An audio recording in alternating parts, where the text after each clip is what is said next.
Welcome to the Attention Deficit Disorder Expert Podcast Series by Attitude Magazine.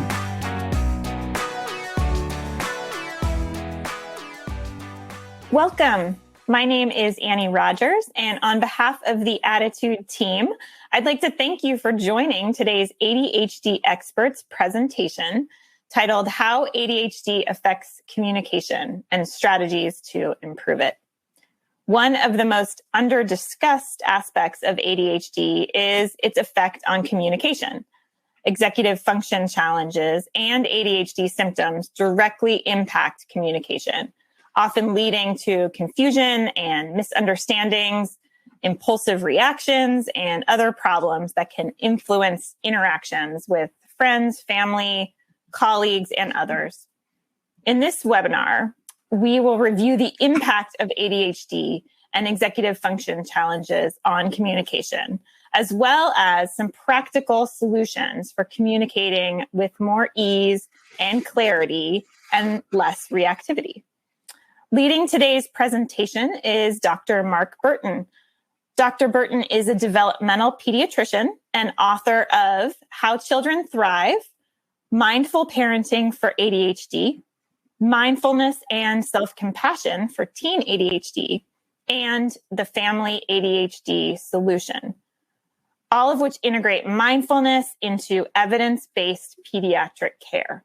He is a contributing author to the book Teaching Mindfulness Skills to Kids and Teens.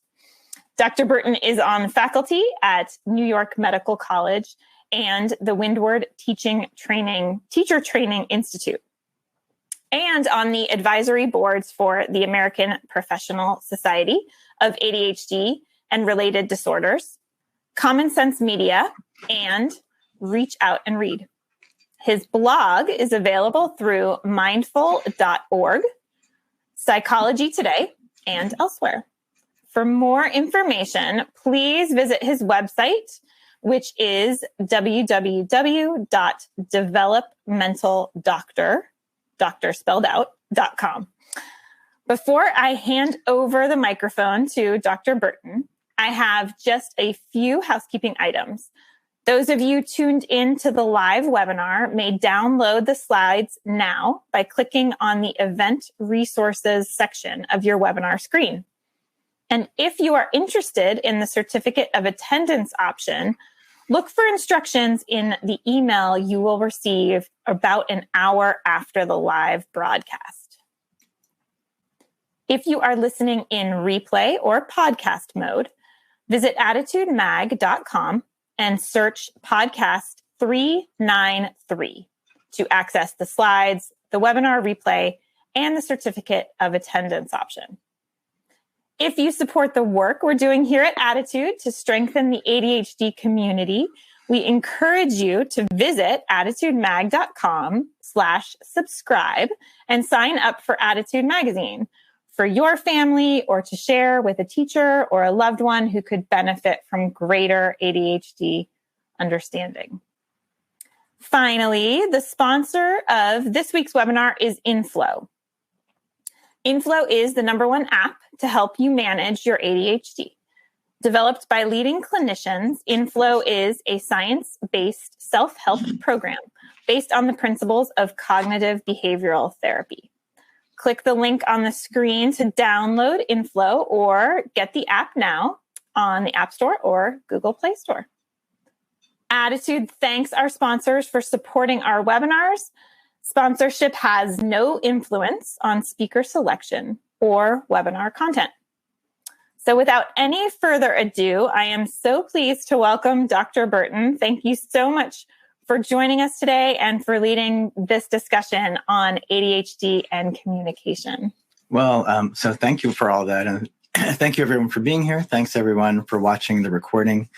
This is one of my favorite topics to talk about in the ADHD world. I don't think it's spoken about frequently enough.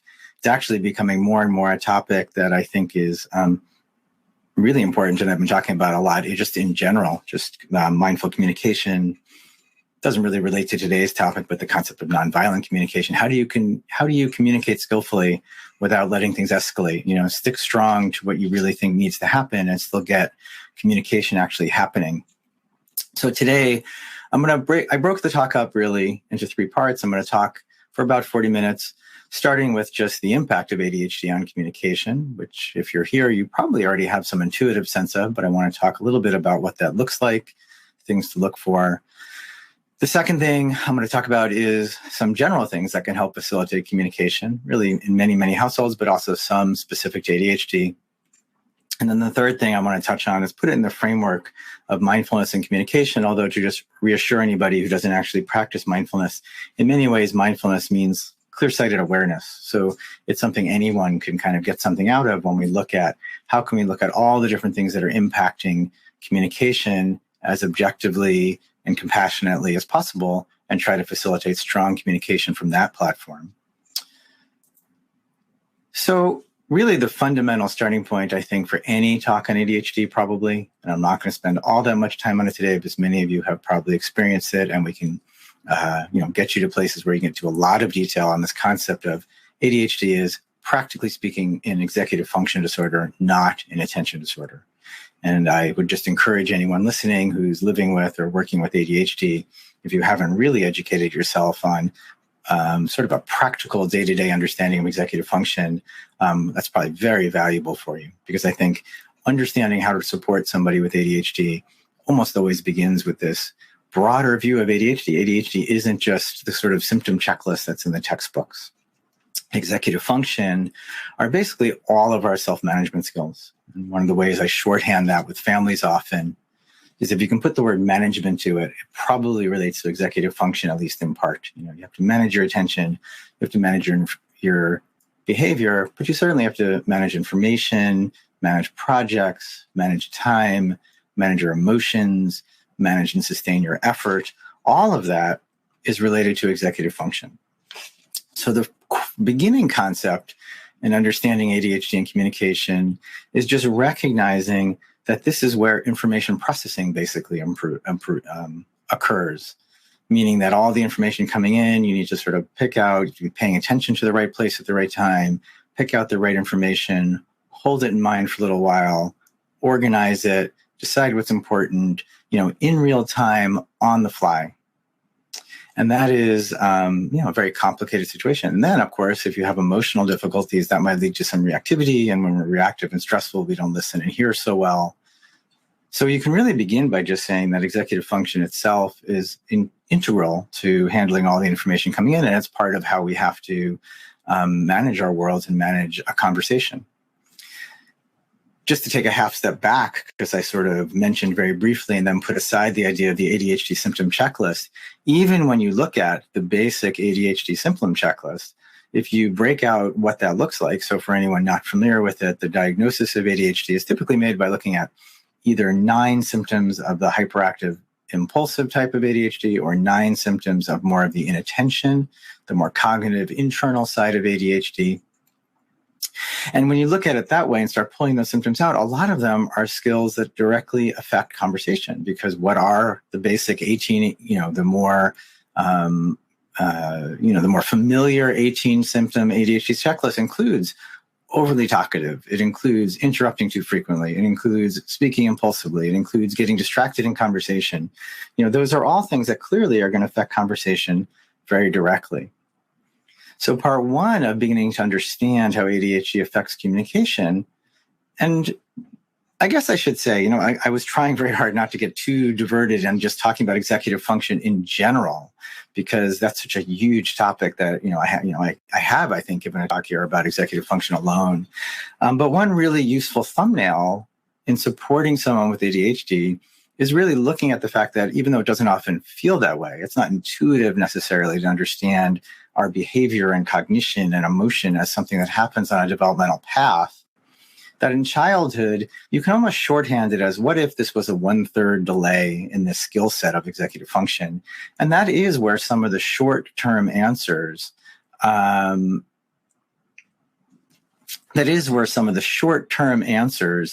for ADHD come from. Because if you have a 9-year-old whose skills are more like a 6-year-old, in the short run, that's going to be a good way to sort of match where they are developmentally, to meet them where they are developmentally in any situation. We speak to 6-year-olds a little differently, and we ask things of them broken up into smaller parts. We do all these things that are a little different for a 6-year-old. We're not pandering to anybody in this way. We're going to catch them up over time. We're not going to, treat them as if they're, less capable than they are. But just like if someone has like a motor delay and is having a hard time getting up and down stairs, we're not going to expect them to get up and down stairs sooner than we do the intervention. When someone has ADHD, we have to recognize that they are struggling specifically with a skill set that's behind. Now, the second thing, which also relates to this topic, is just recognizing that to help someone with ADHD, we have to really realize that from the beginning, up to 2/3, most people quote, of people with ADHD have a co-occurring condition. And that co-occurring condition could be developmental delays, which is the topic for today. So, for example, there's a higher incidence of speech-language delays in children with ADHD. And that's something we can screen for. So some children are having communication issues based on their ADHD alone. And some, which we have to screen for, might have ADHD along with a speech-language delay. The other things often on that list are learning disorders, other mental health concerns, not really the topic for today. But many years ago, I remember going to a presentation by the brilliant person and researcher, Rosemary Tannock, who I think is retired a long time ago. And she was at a Canadian lab. And one of the things they studied was the fact that they in the lab were talking about how they can actually, I don't think this ever became a clinical reality, but in the lab, they were looking at patterns of speech that related to ADHD, that they could detect children with ADHD in the lab from their speech patterns alone.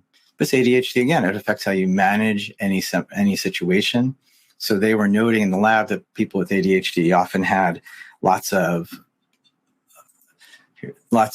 pauses in their speaking. They tended, the way she described it, to have like long pause, then a really fast. I saw somebody commented, "I need to speak a little slower today," and I'm working on it. Got a lot I want to cover, but that sort of same idea of little clump thoughts. The way I was picturing it was like thoughts are sort of little, just not coordinated, trying to come up with what to say, little pause in conversation, and then a rush of conversation.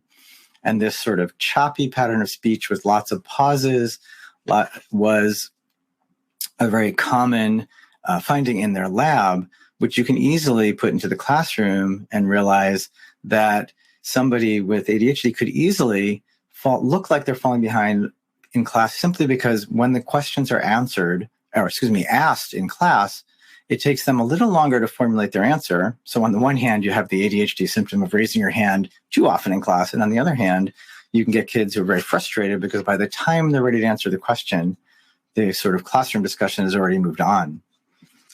And then another aspect of this sort of language processing, handling complicated situations, which again, if many of you have ADHD or live with someone with ADHD, you've probably seen, is that it can be really hard to focus. This is sort of core ADHD. It's hard to focus your attention where you need to, which means in a busy cocktail party-like situation, playground situation, it can be hard to keep your attention on the one speaker among many. You're supposed to be having the conversation right in front of you. There's several other going on nearby. And that can be a very difficult thing. And in fact, one of the ways I sometimes, just to tease a little bit of coming back around to the mindfulness discussion, mindfulness is about awareness. It doesn't fix anything on its own.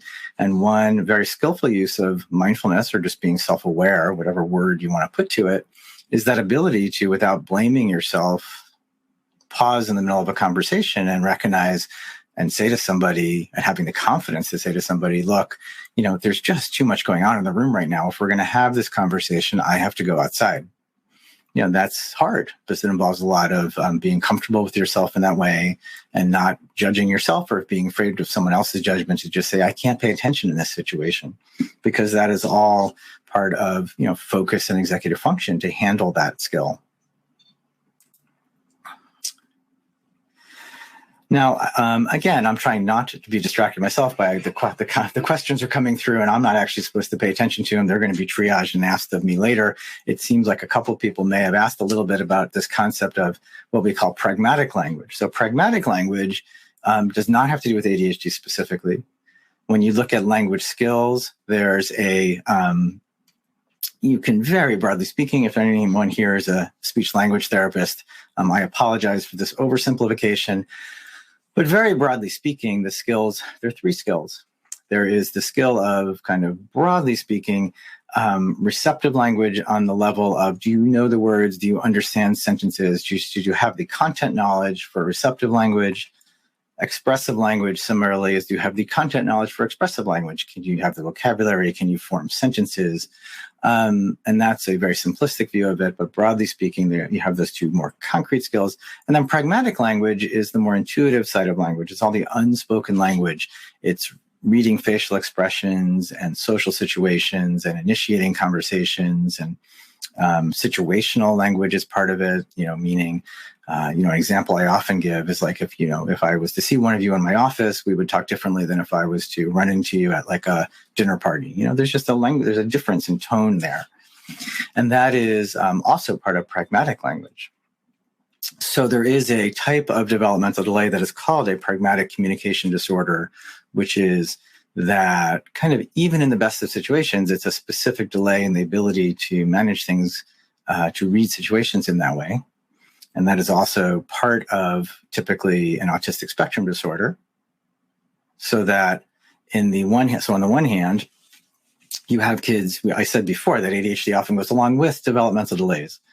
So the ADHD piece is typically, as it says in the slide, the more executive function-based side of things. And that can often look like a pragmatic delay. If you're not paying attention to the right part of conversations, or if you're distracted or impulsive and all over the place, you may be plowing over other people's social cues.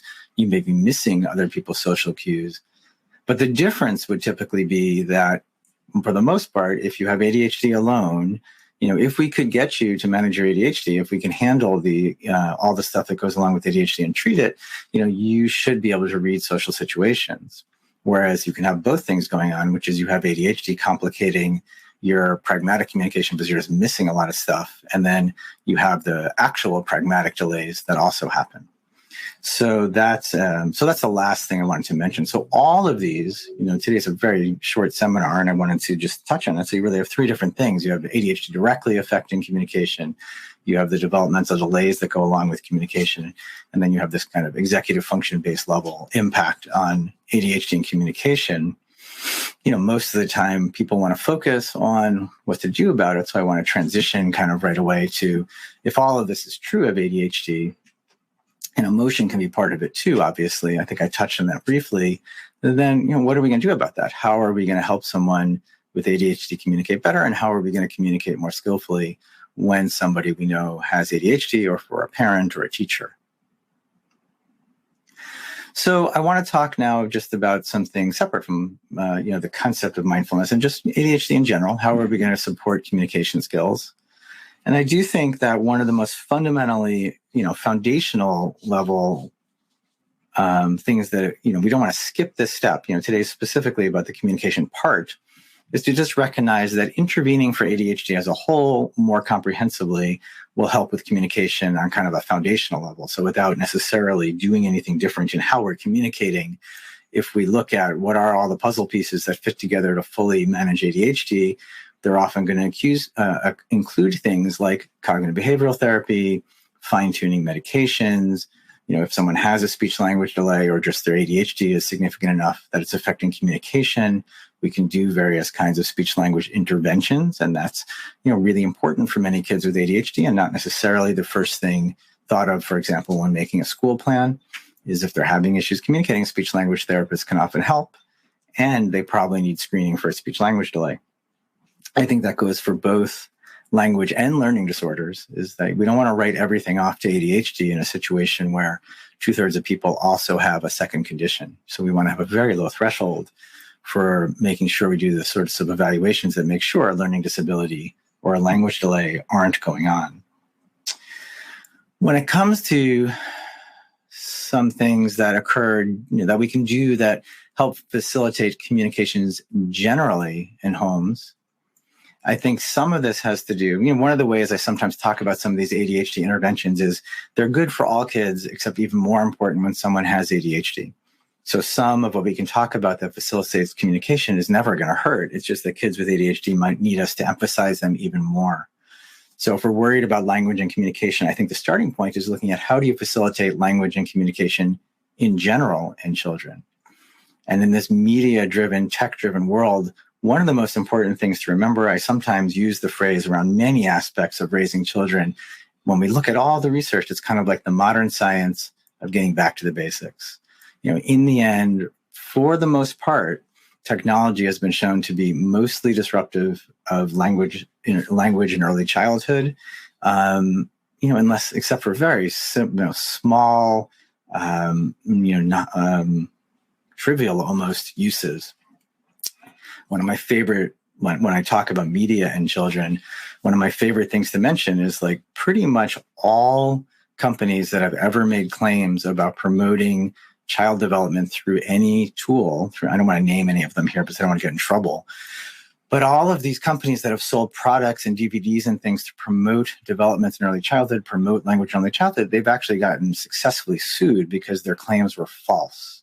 The things that in general encourage early childhood language development, the first is just lots of that kind of constant chatter adults do with children. Talk to kids a lot is an important foundational skill. So every time, the primary disruptor of that, by the way, is often screens, and this is studied. So, it's easier to put your child in front of a screen quite often, like, when you're walking, I've seen that, where they have like mounts on strollers and things for technology. And it's certainly easier. It's not that you should never take a break as a parent by, using screens wisely. But the chatter with kids is one way of building language. Books are one of the most amazing. A library card is one of the most powerful things you can get a child or a family. And if you raise a child immersed in books from an early age, that's been shown to improve their academic success and improve their language. There's an amazing slide I've seen presented where the amount of vocabulary a child who's been raised immersed in books and becomes a reader is exposed to by elementary school compared to ones who are not is like 1,000 times more or something. I don't know if I have the number exactly right, but the slide goes sort of like this. And this one up here, way at the top where my hand is just off screen is like the vocabulary that a child with lots of book exposure has been exposed to. And really for children in this day and age, one of the most important ways to allow any of that to happen is to set strict enough screen limits to create the open space, create the downtime that allows children to develop a love of books. And there's no other way to do it because other screens are much easier, especially when kids have ADHD, and they'll just fill up all your time if you don't do it that way. On the communication side of things, and I imagine this, you can get the slides downloaded too. I imagine this is fairly small on many people's screens. But on the communication side of things, we really just also want to set up a family environment that facilitates communication. Not how, everybody was necessarily raised, but that's part of, I think for many different types of challenges in life, we need to set up the foundational sort of atmosphere and not just focus on after months and months of not communicating, now we have to communicate. That's going to be much harder. When you have somebody with ADHD, there's often an emotional charge to the situation. I'm sure many of you who have looked into behavioral interventions for ADHD have seen all the research and the discussion on how important it is to keep things positive for kids with ADHD because they're getting corrected all the time.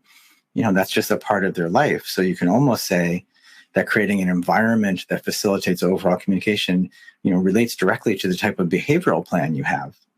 I really feel like quite often for kids with ADHD, overemphasizing that concept of behavioral planning built around praise and reward is vital for relationships, even if it doesn't fix the problem all on its own. I mean, it's not necessarily that positive parenting techniques are going to cover everything all on their own, but it certainly changes how you relate to them.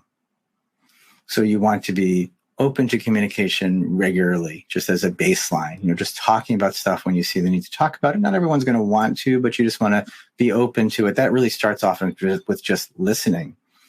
being around, shutting off the devices, just being around. And, not everyone responds well when you're sort of in their space and just saying, what's wrong? Let's talk. What's wrong? Let's talk.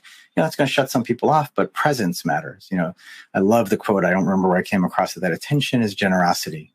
Just giving someone our attention, even quietly, will allow them to come up on their own pace to talking about what needs to be important. And there's a sense of just prioritizing and connecting, meaning finding time to play their games, finding time to praise, finding, again, this is the behavioral side of it. There's a wonderful author and teacher named Wendy Mogul who refers to this as just putting money in the bank. There's going to be challenges in life for sure, but if you're not filling the bank, filling your family bank with positive experiences, with things, an overall tone of things are going well, then when those conflicts happen, you're going to have more to draw on. So there's this general communication side that has to do with shutting off background television, spending positive time together, valuing their strengths, working with praise and reward, and just being present, that over time will facilitate communication in a way separate from the specific stuff we're about to talk about. And then around ADHD, now we're going to start tying back to where did we start with before? Now, what are some of the things that with ADHD get in the way of communication? So some of setting up communication is realizing that if we can catch ourselves and pause, we can realize that in the middle of a crisis, no one communicates so well. And if you have someone doing something really fun, especially a child, and you really want to talk about something intense, they might not be ready to talk about something intense. So when it comes to the specifics of setting up skillful communication, we want to start with just checking in with is this a good time and place to do this? And there's several different things to start with. One is checking the environment.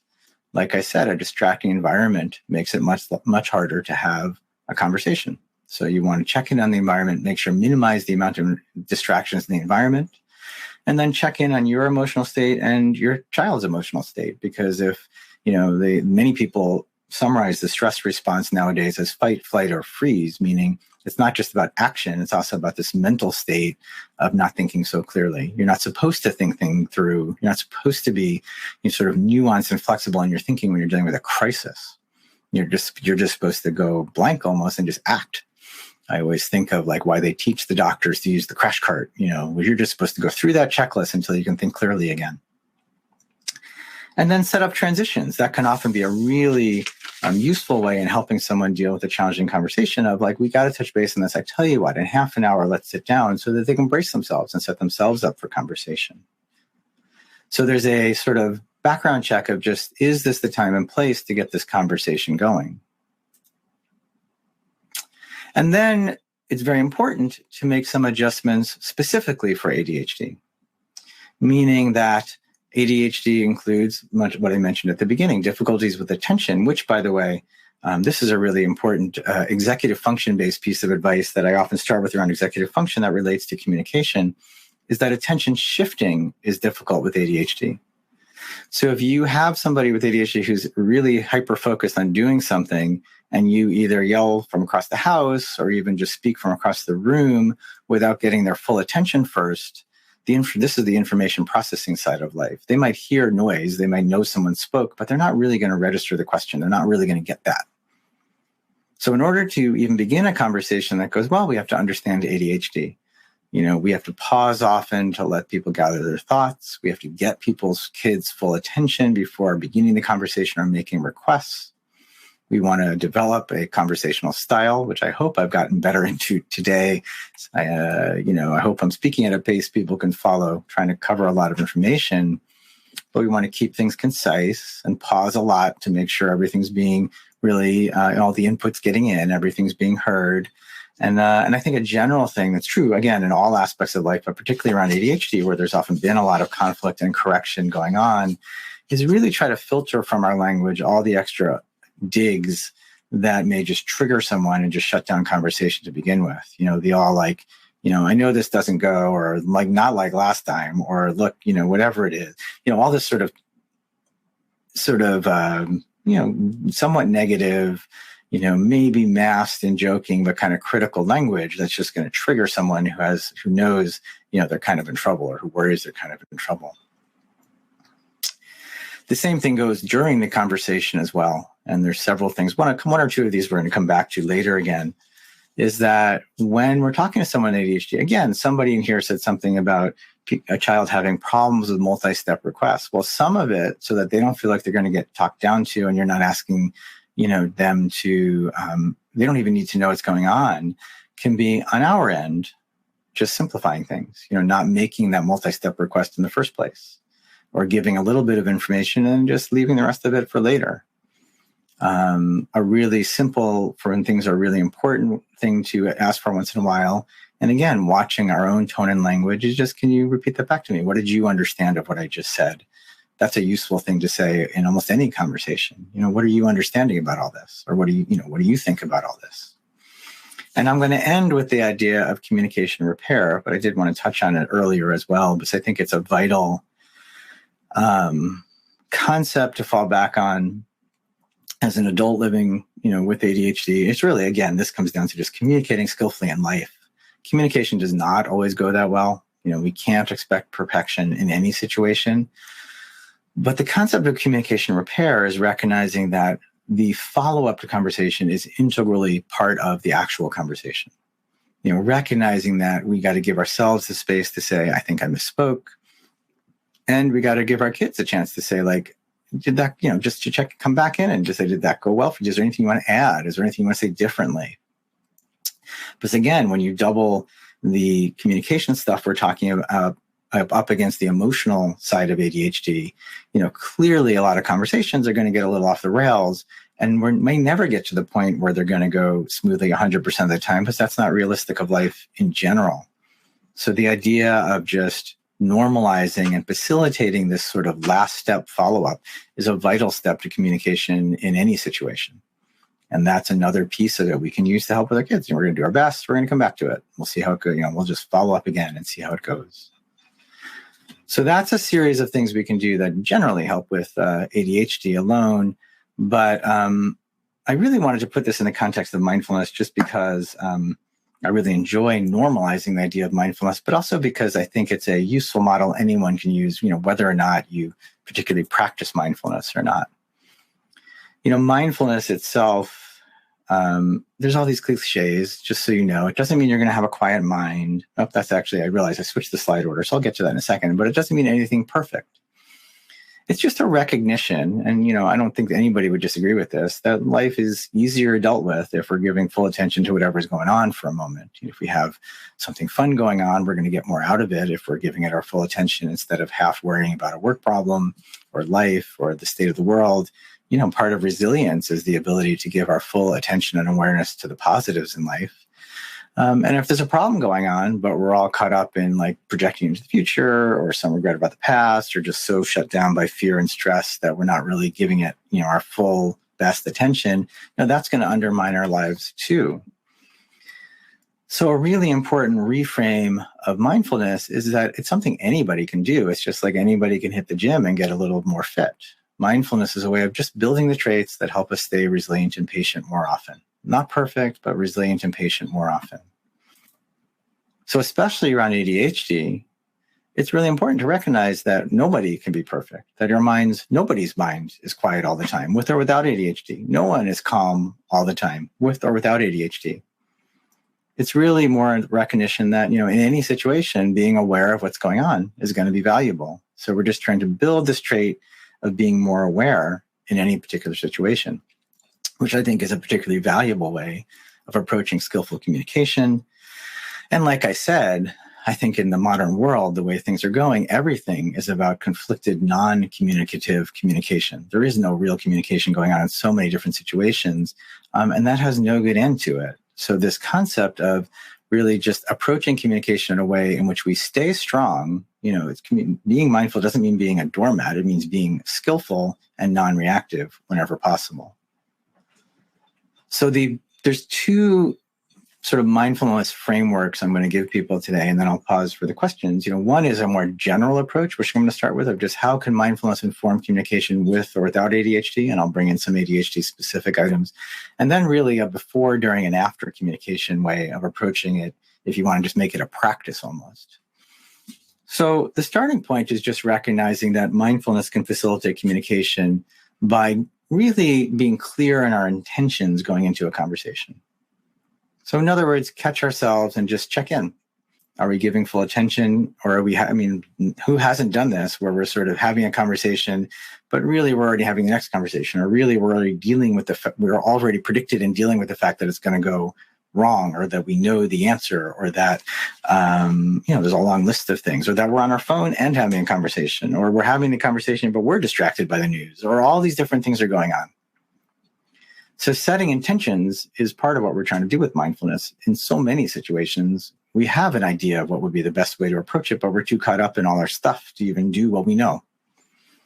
So it starts with this idea, which I'm going to get into more detail, of just giving full attention to the conversation, setting the intentions of, are we really there to listen, or are we there to win? Really checking in with our own intentions, and then being aware enough to know, like, can I even have this conversation now?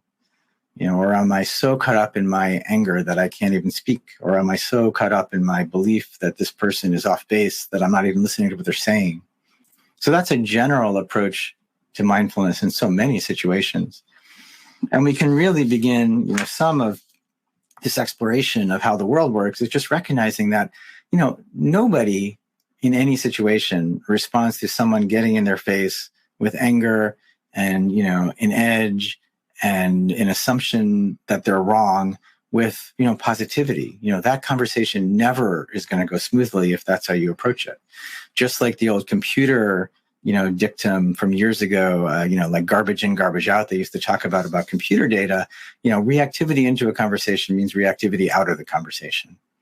And there's a practice that I would typically do, I don't have time for it today, which I often do, which is, you can imagine in any situation, just take a moment, now or just after this lecture today, this talk today, to really picture a challenging conversation or common conversation you have. Picture a challenge you've had recently or one that comes up a lot.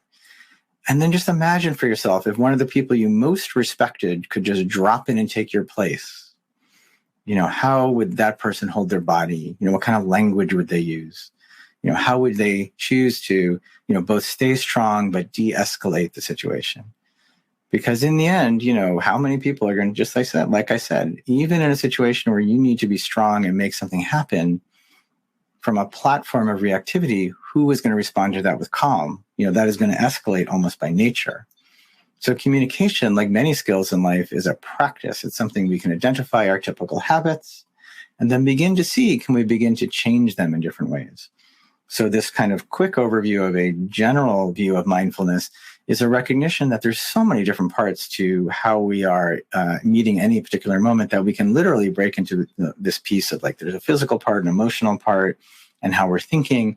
And it's very practical to look at things that way sometimes. So how can we facilitate communication through this model? Well, we can check in, first of all, in any situation with how are we carrying our bodies? How often with our kids, for example, do we think we're saying something calm, but if we check in with our bodies, we're sort of half leaning back with our arm crossed and our, sort of an expression on our face that kind of says, like, no way. And again, we've already shut the conversation down there. So there's a physical awareness to communication that we can begin with that really changes the dynamic of conversations. When we talk about mindfulness in medicine, for example, we often teach, one of the first steps is just sit down. Doesn't matter how little time you have or feel you have. Sit down, take a few breaths, make eye contact, and try to connect. So there's a physical aspect to communication that will help, if we can become aware of it, that helps facilitate communication. And then there's an emotional practice we can do. A big aspect of this sort of mindfulness approach to communication is just recognizing that in any situation, our emotions impact that situation. And if we can develop a sense of emotional awareness, that facilitates communication. So, and some of that, by the way, like I said, awareness just means acting skillfully. It can be just recognizing, like, if I check in with myself right now, I can really realize that I can't even communicate right now. I've just gotten too angry to speak, and I'm going to take a breather instead of even trying. So I'm trying to be mindful of time here. So I will say there are a couple of practices you can look up. I have them online on my website. Many other people do, that help with learning to manage your emotions. And you can work with these on your own. You can work on these with kids. The RAIN practice is an acronym that works on recognizing and normalizing emotions, a key skill to emotional awareness. And there's a little in-the-moment breathing practice that I really think is quite useful for me. It's not going to sound like much if you've never practiced mindfulness. Most of mindfulness is about practicing things till they become familiar. But the idea of bringing intentions back to to any challenge can come down to just, even for a few breaths, a situation's coming totally unwound. You can just sort of recognize it, be honest about like, okay, everybody's really wound up here. And then make a practice of just what would you like to give back in that moment? What attitude, what perspective would you like to bring to it? And try to come back to that idea of reactivity in equals reactivity out. And then the last thing that it's valuable, in this model to pay attention to in any moment is just that, there's body and there's emotion and there's how are we thinking about this situation? Are we just aiming to tell them what we believe already? Or have we already projected and decided what people are going to say? Or are we listening? Or are we giving them the opportunity to change or say something different? Are our thoughts mostly in the past, like finishing this conversation and dealing with it, and even though it hasn't happened yet, or in the future, that would be, or in the past, where we're caught up in just, anger of what happened this morning? Are we spending all our time planning what we're going to say next instead of actually listening to what the other person is saying? Are we just caught up in just making up stories about the situation, to try to, put it in context before it's even happened? And these are all thought patterns that can undermine communication. And one thing to say as I talk about this, if it's sort of, I know might be a different approach, and if anyone's sort of tapping out, listening to it, is we can always remember that just this idea of like setting our best intentions regularly, trying to communicate in this way in any situation is impossible to be perfect. But as this brilliant teacher of mindfulness said recently in a talk I went to, it's impossible. Communication is really hard. People get in your face. It's really difficult. And, who even sets the intention of trying to do this, of trying to stay strong while de-escalating any situation? Who really is trying? Because if everyone tried, that would make a huge difference in life. So there's a lot of value to just coming back to that intention.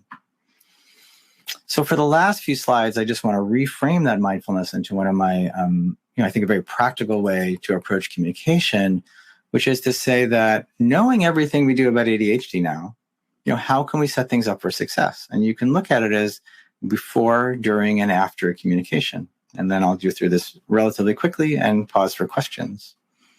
As I noted when I was talking about ADHD in general, one of the most important things to do if there's an important communication about to happen is check in. It's about awareness before the discussion happens.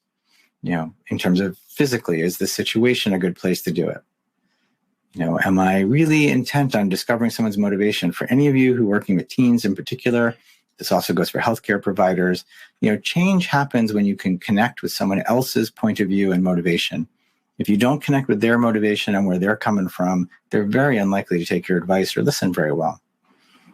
So we set up for success by just checking in, making sure we're ready to listen, making sure we've sort of know what our beliefs are. Beliefs are good, but maybe they've crossed over to putting someone in a box, and really just check in with ourselves going into any conversation in this way.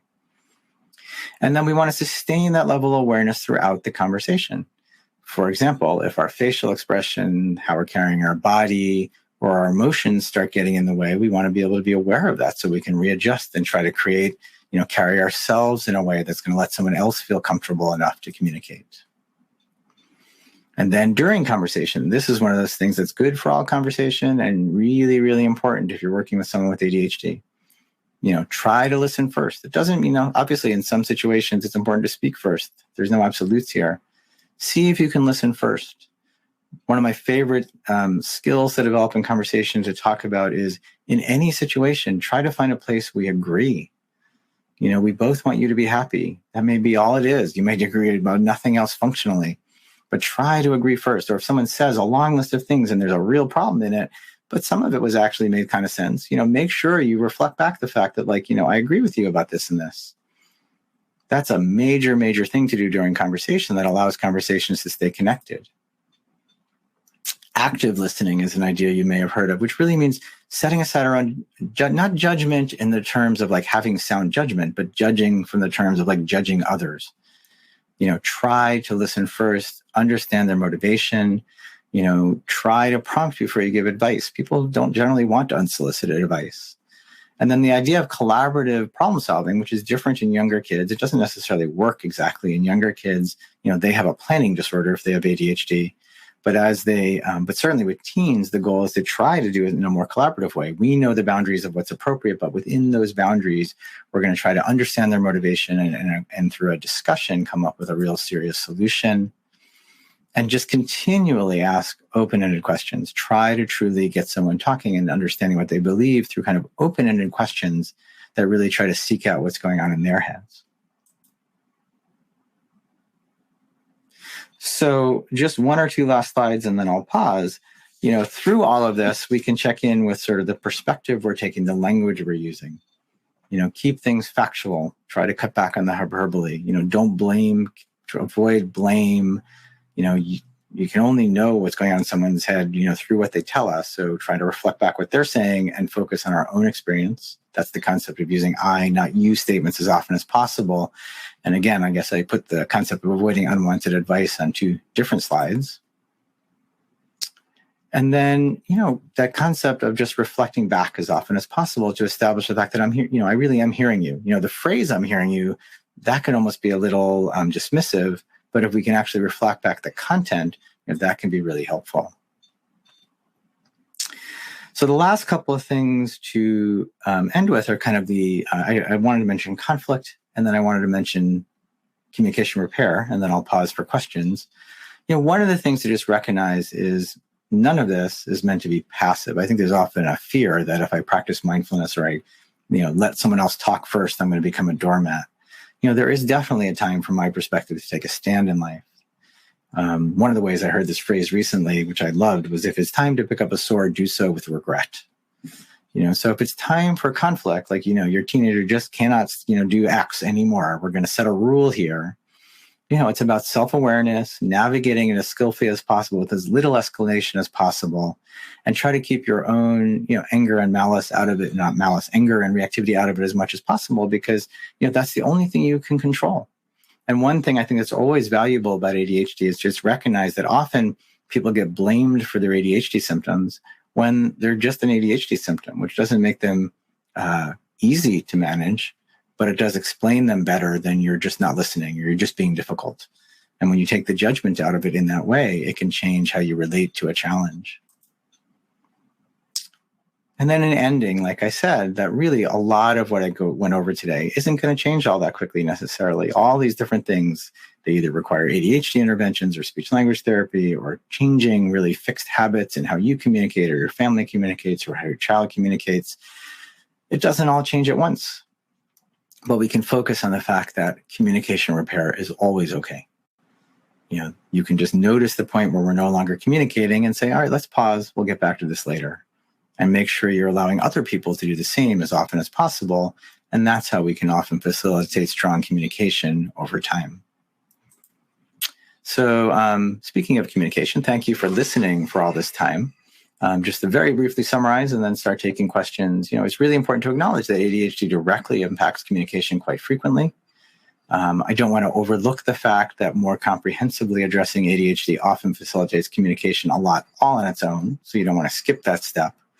But if we can really see with unbiased awareness the impact of ADHD on communication, all of these things we touched on today can begin to facilitate better communication with anybody with or without ADHD. So thank you all for taking the time to be here today, for listening to the video, if that's what you're doing. And I think I'll pause there and we'll take questions for a few minutes. Wonderful. Thank you so much, Dr. Bertin. That gave us a lot to think about. I will launch right into questions. Briefly, I would just want to, again, thank our sponsor for today's webinar, Inflow. And I will say that as the questions come in, I'm seeing themes that align very directly with the beginning of your presentation about executive functions. Mm-hmm. And many of the challenges are directly related to those. So the first in this series is working memory. This coming from more from adults who say that they have challenges in conversation. They feel they are going to lose the thread or forget what they want to say. And they end up impulsively blurting out or sort of hijacking the conversation. And they're aware that they're doing it. They feel they need some strategies to hold their thoughts better internally and not blurt out. Can you offer any advice for them?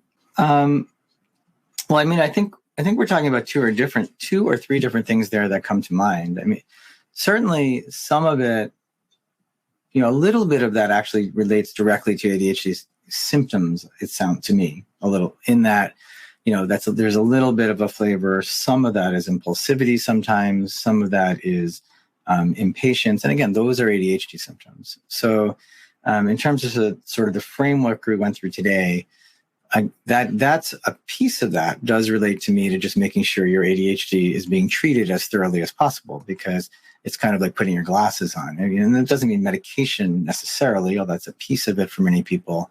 But the point is that if you want to approach conversation with as much ease as possible, if your ADHD itself is more thoroughly treated, that might take the edge off of some of the kind of ADHD symptomatology that affects what you're saying. Now, the working memory is also part of ADHD too, as for anyone who's not familiar with it, that's kind of like the information management part of executive function, holding things in mind. And I think one of the more practical things can often be, a lot of the more important communication we do has to be with people we're familiar with. We're involved with, in conversations regularly. And I think a second thing you can do is for people you're talking with often, just let them know you need those pauses. And let maybe, if it's somebody within your family, you might even set up, like a little signal of like, hold on, something neutral to say like, wait, gathering my thoughts here. And that can take the pressure off too. In some situations, another thing you might do is, where it's more like maybe a meeting, is take some notes, so write down your thoughts so that I was even doing that a little bit while I was giving this talk of just like, oh, wait, got to come back to that. So that's a third thing you can do is sort of take some notes so that you can be confident, like, okay, this is going to happen here. And maybe the fourth one does a little bit have to do with a kind of a broad interpretation of the idea of communication repair. Was if you can even just make yourself a one-word note and just recognize that if it's important, you might want to find time right after the conversation to come back to it. So I don't know. I hope that's helpful, but those are some of the thoughts I would have about managing that. Yes, very helpful. And absolutely right that impulsivity is a big part of that, and obviously a neurological component of ADHD. And we did receive a number of questions specifically about impulsivity and more for children, specifically children who may blurt out hurtful things to siblings and to parents who apologize but fall into this habit of doing it again. How can parents approach that challenge with empathy, but also consequences? Well, I think to some degree, you've answered the question there in that I think for any behavioral challenge with ADHD, we have to approach it with both empathy and clear consequences. And I think, so for children doing that, I do think it's quite important to start from the perspective of like, it's just their ADHD. Like probably there's nothing more going on there. There's nothing malicious. It's just not in a minimalist way, but just in kind of like only it's ADHD. So it's not their fault exactly, but they're going to learn from consequences. So I think, there's really three, in terms of like what interventions are going to help with that. I think there's three things we can think of. And the first one has to do with something I alluded to during the talk, which is just that this is the heart and soul of why even generally well-behaved kids with ADHD often benefit when their parents have really structured behavioral plans in place they're falling back on. Because some of that relates to that idea of like pulling money from the bank that I talked about. Like we're going to focus on positive time together and praise and reward systems and all these things that set a general tone of connectedness and working towards goals together and positive experience, because that is a problem we got to work on. So that when they get corrected in that moment, it's against this backdrop of mostly things going well. So part one is the behavioral approach to that. And the message can often be like, I recognize you're impulsive, but that one thing we're going to work on. You can't say those things. You're in timeout if you say those things to your brother. And the communication of doing it in a neutral way has a lot to do with how we approach it. Timeouts can be very dispassionate. Like if you do that to your brother, you're in timeout. And all of this has to do with the hard work of, I'm not minimizing how hard it is, of creating a really structured, useful behavioral plan. So the behavioral piece is one. And then the second piece is that, what the medications do well around ADHD tend to be like our old view of ADHD, anything related to focus, hyperactivity, and impulsiveness. So a second piece to remember is that if someone is chronically impulsive and has ADHD, it may be that their medication needs adjusting, because, it may be that they can't control their impulses and it really is truly out of their control. And that's a second part of it. So the behavioral piece is a big one. That also can be working with their own cognitive psychologist on it. That's a evidence-based behavioral intervention is, cognitive behavioral therapy helps with these sorts of things. The second thing is, our behavioral, how we are approaching it through a really structured behavioral plan. And then just to continue with the sort of framework for today, there was a study just within the last couple of years working with mindfulness in children down to age 7 with ADHD on the emotional impulsivity or the emotional reactivity, with some success. So again, the premise of mindfulness is like stuff happens, emotions happen, all these things happen, and we can, through repetitive training, build our ability to be less reactive to them. That's one of the premises of mindfulness. So those are 3 things you can do to work with that, I think. Wonderful. And yes, you touched on another big theme here, which is parents with ADHD, parenting children with ADHD, and the how an impulsive reaction from a child may trigger an impulsive reaction from a parent, and you end up in a downward spiral of kind of emotional dysregulation. I don't want to put words into your mouth, but I assume this is where mindfulness really becomes key. It does in many. I mean, the reason I started teaching mindfulness I was practicing it long before I started using it in medicine. And the reason I started introducing it in medicine, separate from the science that was developing, is it just felt like parents were just way under-supported in all of this. This is really demanding stuff, really stressful. And just like anything else in life, if we can get our own feet on the ground, if we can feel more, patient and able to deal with anything, that's going to help us manage ADHD. And that totally goes for this communication. It's that idea, like I said before, reactivity in equals reactivity out.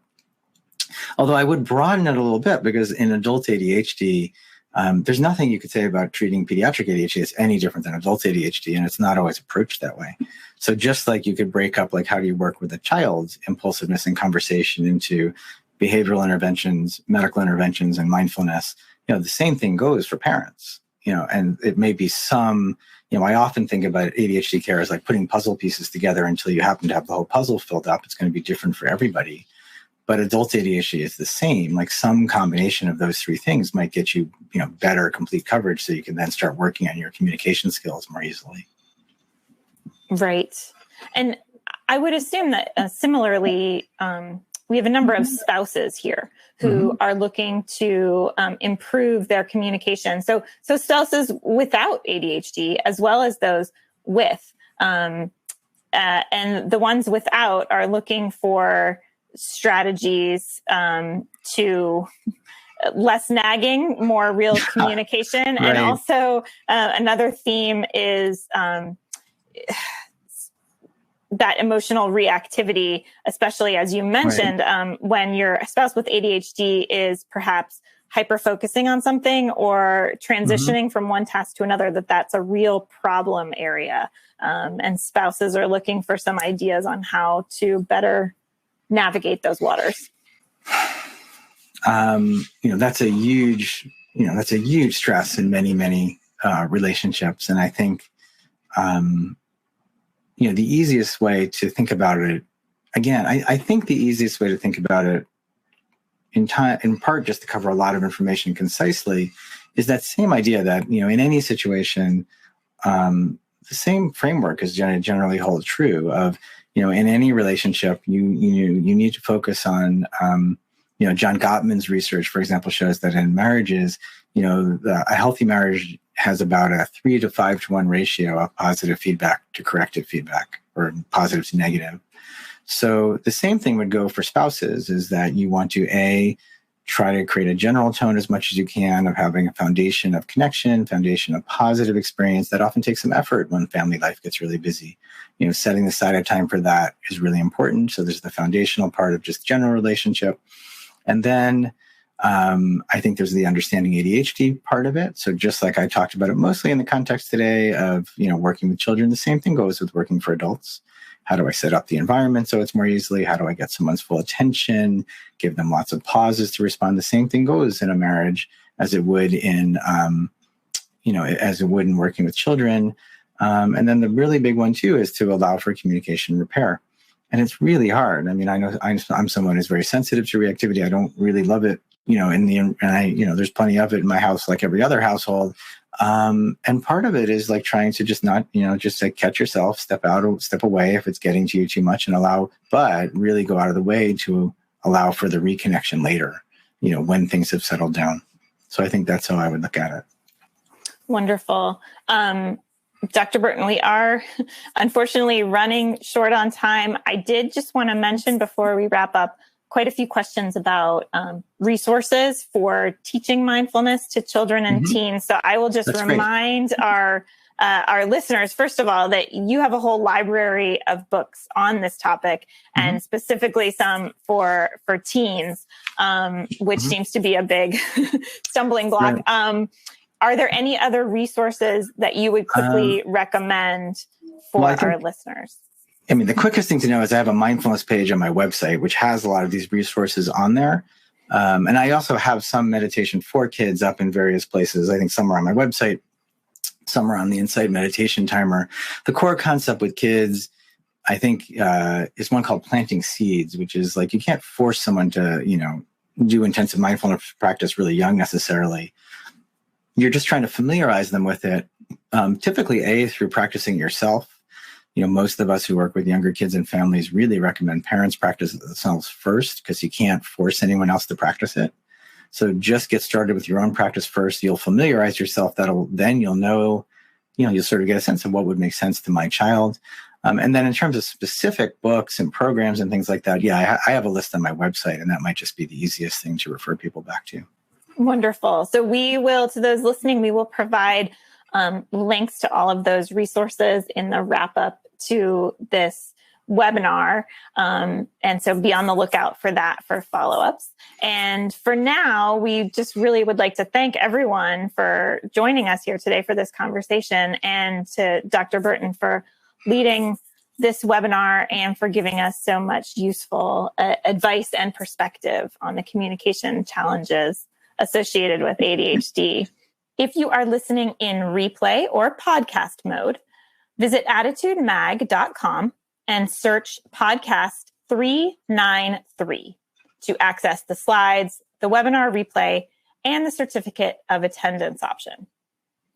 If you support the work we're doing here at Attitude to strengthen the ADHD community, we encourage you to visit attitudemag.com/subscribe and sign up for Attitude Magazine for your family, or to share with a teacher or a loved one who could benefit from greater ADHD understanding. Thank you so much, everyone. We hope you have a great day. Thank you, Dr. Bertin. Oh, thank you. It's great being here. Take care. For more Attitude podcasts and information on living well with attention deficit, visit attitudemag.com. That's ADDITUDEMAG.com.